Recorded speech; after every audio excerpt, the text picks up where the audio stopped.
Bhagavad Gita is a book of mankind's collected experience of and answers to life's most basic questions.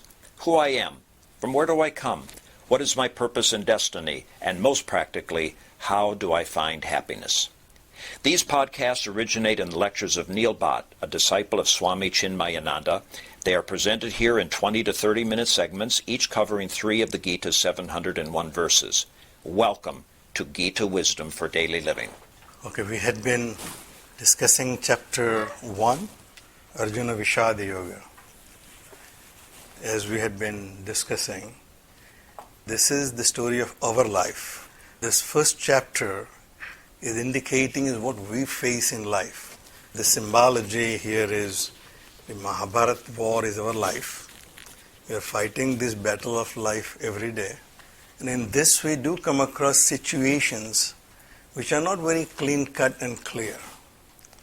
That we face situations which we are not sure about how to deal with. And at that time, if our mind and intellect are not aligned, as Swamiji says, one is predominant over the other, then we may come up with a wrong conclusion.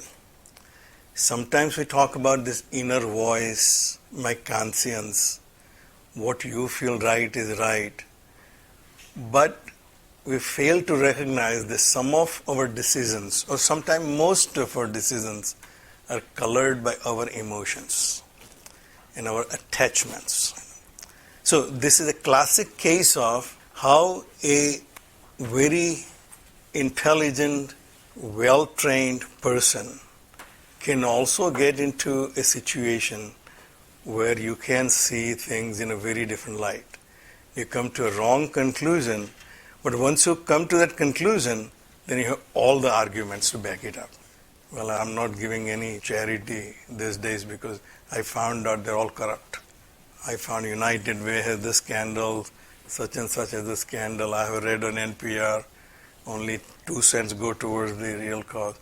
So I'm actually not giving charity because I don't feel like giving. But then I come up with a right argument to support my conclusion. And this is basically a mirror to us and say how our mind works. So obviously we have seen how Duryodhana's mind worked, and he was driven by his greed and dissatisfaction. So he saw that what can I do to make sure that I get what I want. Arjuna, on the other hand, obviously was always very, very keen to get back to Duryodhana because they were all princes, the Kshatriyas. They could not tolerate all the injustice, but they tolerated because of the situation. The people on the other side of the army, which Arjuna now claims that they are my Swajana, but he also recognized all throughout that they were not there for them when injustice was done. When Bhima was thrown into the river with the poison laddu, when they were sent to the Lakshagra, when Draupadi was brought into the court and was disrobed, Bhishma was sitting there, Drona was sitting there, or Drona, I'm not sure, but at least Bhishma was sitting there. None of them really did their part, what they should have done. So obviously he knew he needs to get back to this evil side who is distorting the whole thing and get back what is rightfully his. And now he's facing the situation. Now we assume that he is driven by the compassion. Swamiji implies he was also probably driven by fear. He may not be able to achieve what he think was easy for him.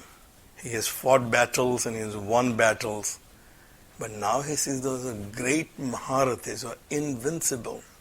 Bhishma, Drona, Krupacharya, and Karna. And he may have a little fear in his heart that maybe this is not as easy a task as I thought. This combination of a compassion and attachment towards his own people and little uncertainty about whether I can achieve this or not, you come to a wrong conclusion. See, we are sometimes say, I really want to do this, I really want to achieve this. Then we face the situation, then see the magnitude of the task, then our mind starts saying, well, is it really worth it? I mean, I want to do PhD, but everybody told me it's not worth it. What are you going to gain out of it? I have so many people come to me in my at least profession and say, I was going to do masters in architecture, but then I said, well, the same thing I learned in bachelor's, I learned in masters, so what's the point? That's because they probably saw the enormity of the task to do that and then realized, I might as well keep doing what I'm doing and not do that. So our mind do come up with an answer which is completely tilted towards its tendencies, where we consider that my conscious voice. So there is a great difficulty for us to differentiate between conclusion reached by my attachment and a true inner voice. True inner voice which tells you what is right or wrong. Arjuna has this benefit of having Krishna with him. We wish we had Krishna. Bhagavan said Krishna is always with you. This Arjuna is obviously just you and your emotions. This analogy or the metaphor used here is the chariot is your vehicle. Those horses are your senses. Arjuna sitting is the ego. And if you give the rein to the Krishna, then the horses will be in control. So you give the rein to your conscious of your senses, senses will be in control. But you give it to the mind, the horses will be wild and going all over the place. So now we keep the Krishna aside and take the decision, and we think it's my inner voice. Krishna right now is silent in Bhagavad Gita. He has not uttered a word. So what we are hearing is Arjuna's voice. He is the perfect logic of an intelligent person. He can convince this argument to probably anybody except one person, Krishna himself. See, when we come up with the wrong answer, we can convince the whole world that why this is right. Only one person you won't be able to convince is your own self. You always know that this decision is convenient but not correct. That's where we are in Bhagavad Gita right now. We are listening to Arjuna, the Ahankar, who is looking at the situation driven by his attachments and fears, coming to a conclusion, naming it as my inner voice. This is what my Antaratma says I should be doing. And what does he say? I am now in a situation I can't hold the Gandiv. My body is failing me, and I can't even stand upright. And then why it is all happening, he says, Nimittani cha pasyami viparitani Keshava. Oh Keshava, I see the result of all this thing as something very adverse to all of us. I see the wrong omens. I'm convincing why I don't want to do that, because I don't see that anything good is going to come out by my, putting these efforts. Me giving donation to United Way, I don't see anything good coming out of it. Because these guys are going to just, be corrupt people who take away. Well, don't give money to those beggars because they're just going to buy the liquor or whatever that is. That's actually my mind telling me how to come up with a good defensive argument why I'm not giving charities. My argument will be, what do you care? At least the 2 cents are going to the charity out of $1 you give. Give those 2 cents, let the 98 cents go to those corrupt guys, and let them worry about their own karma. You do your part, let the others do. But we do other way around. We take responsibility, everybody's karma, and that's it, okay. India is all corrupt, that's why I'm not doing it. Last time we had the argument. That's because we look at the world from a very different perspective, from our ahankar's perspective. Nimittani cha pashyami viparitani Keshava. I see everything going in a reverse direction here. I see all the wrong omens here. Nacha sreyo anupashyami hatva swajanam ahave. I don't see any good in killing all these people who are my swajana. Any good coming out of it. Now, up till now, all his life, he knew that these swajanas are doing something absolutely wrong. Now, he was not the only person at the receiving end. I'm sure there are others in the society who are at the receiving end if there's a tyrant who is in control of the kingdom. And they probably had the same argument why he should be put in his place. But now he thinks that what's good is going to come out of it by killing all these people. So one defensive argument, no matter how corruption is going on, I don't do anything because what's good is me reporting my own cousin. So, nacha sreyo anupasyami hatva swajanam mahave. I don't see any good coming out of it, which is a normal argument we come up when something we have to deal with our own children, our own people who are doing something not right. What am I going to, nothing is going to change. What I'm trying to avoid that unpleasant situation of confronting him and telling him what is right. But I'm putting it in a way that I don't think something is going to good come out of it. So let's not create this klesha. And Swamiji says here, Krishna is addressed as Keshava. And he says Keshava means one who has a lot of hair, a hairy person. Swamiji says that probably the Keshava is the mutation of the word Klesava. One who removes klesha. One who removes sorrow, the conflict from your life is a Kleshava. But over a period of time it became Keshava. So, oh Keshava, I don't see anything good coming out of this by killing my own people. Nakangshe Vijayam Krishna, Nacharajyam Sukhanicha. Now he has to backtrack. You had all these goals of making the society right but now suddenly you said you don't do that. Well, I don't want this post, I don't want to be a president of this organization because there's nothing good is going to come out of that. But I'm not doing it because now it is not convenient for me. Previously I thought I can take care of it, I can set all this thing right here, let me be the chairperson, let me be the president and I'll take care of it. Suddenly I see the enormity of the task and say, really, I don't have any desire for name and fame. That's why I'm not doing it. Okay? So, don't make me a president. No, I don't want any name or fame. What it really means is I don't want to do the work, actually. I'm not ready for it now. Previously, when other people are doing it, I was very happily criticizing them and say, this president is completely useless. He's not doing this or that. Had I been for me, I could have done this, this and this. Here are my suggestions.